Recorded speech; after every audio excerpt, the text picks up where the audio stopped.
April 2010.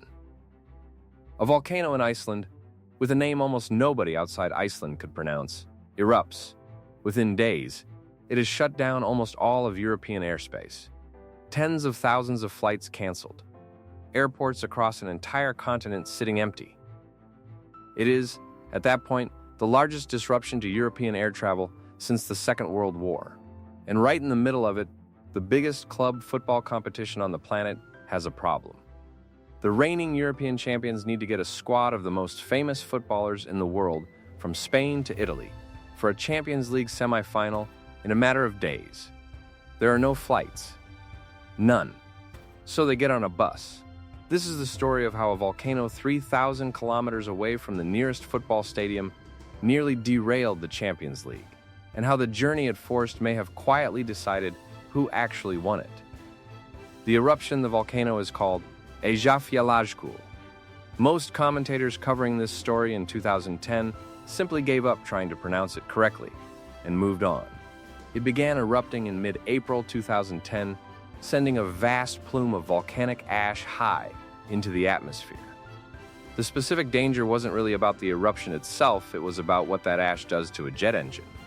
Fine volcanic particles, sucked into a running turbine at altitude, can melt, recoat the internal components, and cause catastrophic engine failure.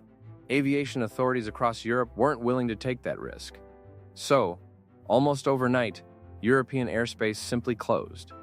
Not in one country, not in one region, across the entire continent. Passengers were stranded in airports for days. Businesses lost billions. And buried inside that economic chaos was a much smaller, much stranger problem.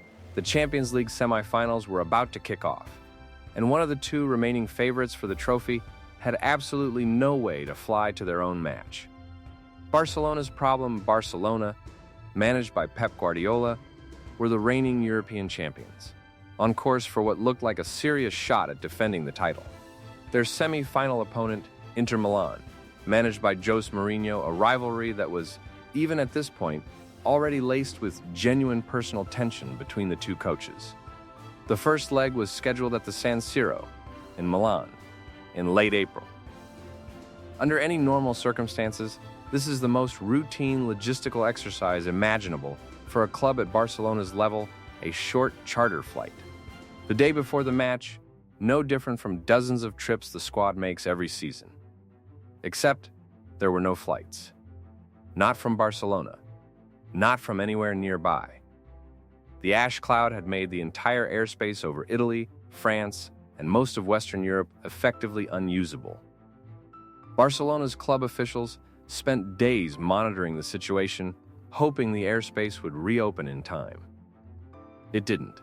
With the match date fixed and non-negotiable, there was really only one option left: they were going to have to drive. The bus the route Barcelona's squad ended up taking covered roughly 1,000 kilometers, broken into two stages because of the sheer distance involved. The first leg of the journey took the squad around 635 kilometers, from Barcelona up to Cannes, on the French Riviera, where they stopped overnight. The following day, they covered a further 350 kilometers on to Milan. In total, the trip took somewhere in the region of 14 to 15 hours of actual travel time, spread across 2 days, for a squad of elite professional athletes who would be expected to perform at the very highest level of European football within roughly 24 hours of arriving. Picture what that actually means in practical terms. No proper recovery protocols.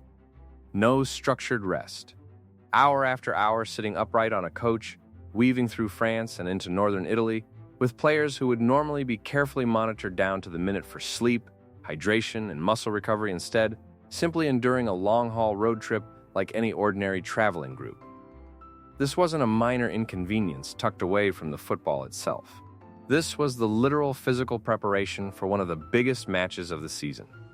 UEFA's dilemma: Barcelona weren't the only club affected. Across European football that week, travel chaos was disrupting fixtures at every level, and UEFA found itself facing a genuinely difficult question. What do you do when the basic infrastructure that makes a continental competition possible the ability to fly teams between cities simply stops working. The options on the table weren't pleasant. Postponing fixtures meant compressing an already packed end-of-season calendar even further, with serious knock-on consequences for league campaigns and player welfare across the continent. Relocating ties to neutral venues raised its own problems: fairness, logistics, ticketing for tens of thousands of fans who'd already arranged travel of their own. In the end, the Champions League semifinal went ahead as scheduled, on the original date, in the original stadium. Barcelona simply had to find their own way there. It's worth sitting with how close European football's biggest annual competition came, for a few genuinely uncertain days, to having no workable plan at all for getting one of its remaining 4 teams to its own semifinal. What the journey may have cost Barcelona lost the first leg 3-1.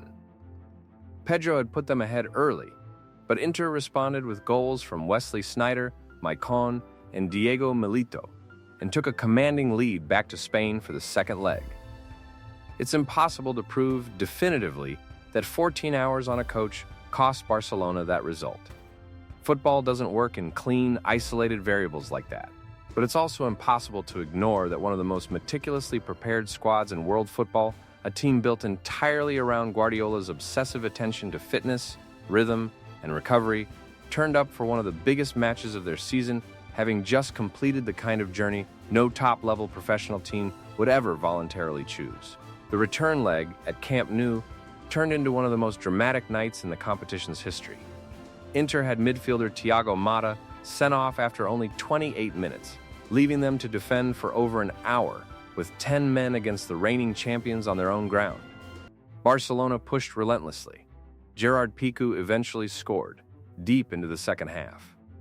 But it wasn't enough. Barcelona won the night 1-0, but lost the tie 3-2 on aggregate.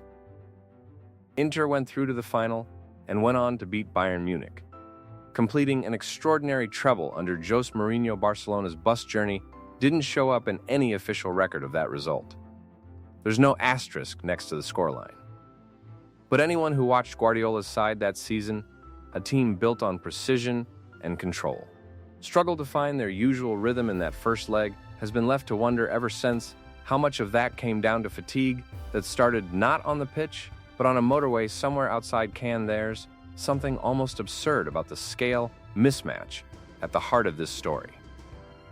A volcano, formed over thousands of years, erupting for entirely natural, entirely indifferent reasons, and on the other end of the consequence chain, one of the most famous football teams on the planet, sitting on a coach through the night, trying to prepare for the biggest match of their season.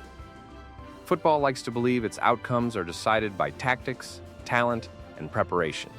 Most of the time, they are. But for 1 week in April 2010, the biggest club competition in the world was genuinely, completely at the mercy of an Icelandic glacier that most of the players involved couldn't have found on a map a month earlier. Some butterfly effects start with a coin. Some start with a letter.